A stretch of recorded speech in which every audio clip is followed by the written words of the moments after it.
Hi అండి. Welcome to Harsha real estate అండి. ఈరోజు మంచి ప్రాపర్టీ సేల్కి రావడం జరిగిందండి.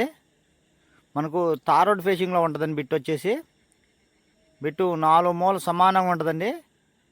బిట్లో పంట వచ్చేసి జామాయిల్ కర్ర ఉందండి. జామాయిలు రెండో కటింగ్ అండి. జామాయిల్ మనకు సాయిల్ వేజ్ చూసుకుంటే కంప్లీట్గా రెడ్ సాయిల్ అండి. మనం కొంక ఉన్నట్టు ఉంటుందండి. చాలా బాగుందండి. బిట్ అయితే చాలా బాగుంది. 4 మూలలు సమానంగా ఉంటుందండి. బిట్టు మనకు సాయిల్ కొంక ఉన్నట్టే ఉంటుంది. అదేవిధంగా డాక్యుమెంట్ వేసి చూసుకుంటే ఒక లింకు డాక్యుమెంట్ అయితే ఒకటి ఉందండి.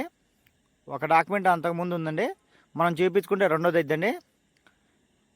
అదేవిధంగా ల్యాండ్ ఉన్న లొకేషన్ చూసుకున్నట్టు మనం ఎన్టీఆర్ డిస్టిక్ అండి. నియర్ బై విసనపేటకు ఒక 10 కిలోమీటర్ దూరంలో ఉంటుందండి. అది తార్ రోడ్ ఫేసింగే. స్టేట్ హైవే నుంచి మళ్ళీ సింగిల్ రోడ్ రావాలండి. 1 కిలోమీటర్ సుమారు.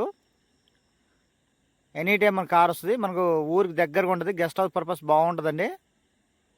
బిట్ చాలా బాగుంటుంది గెస్ట్ హౌస్ పర్పస్ అయితే. జామాయిల్ కర్ర అయితే రెండో కటింగ్ అండి.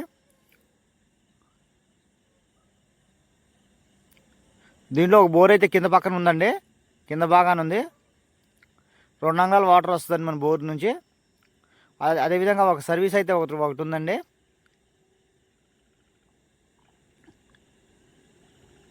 వీళ్ళు ఎకరం కాస్ట్ మనకు 28 లక్షలు చెప్తున్నారండి. 1 ఎకరం గాను 28 లక్షలు చెప్తున్నారు. టోటల్ బిట్టు 2 ఎకరాలండి. టోటల్గా 2 ఎకరాలు అయితే సేల్కి రావడం జరిగిందండి. 1 ఎకరం 28 లక్షలు చెప్తున్నారు. స్మాల్ నెగెసిబుల్ ఉంటుందండి. తక్కువ ఉంటుంది నెగెసిబుల్. కావాల్సిన వారు స్క్రీన్ మీద మా నెంబర్ ఉంటుంది. మనం కాంటాక్ట్ చేయొచ్చు. Thank you.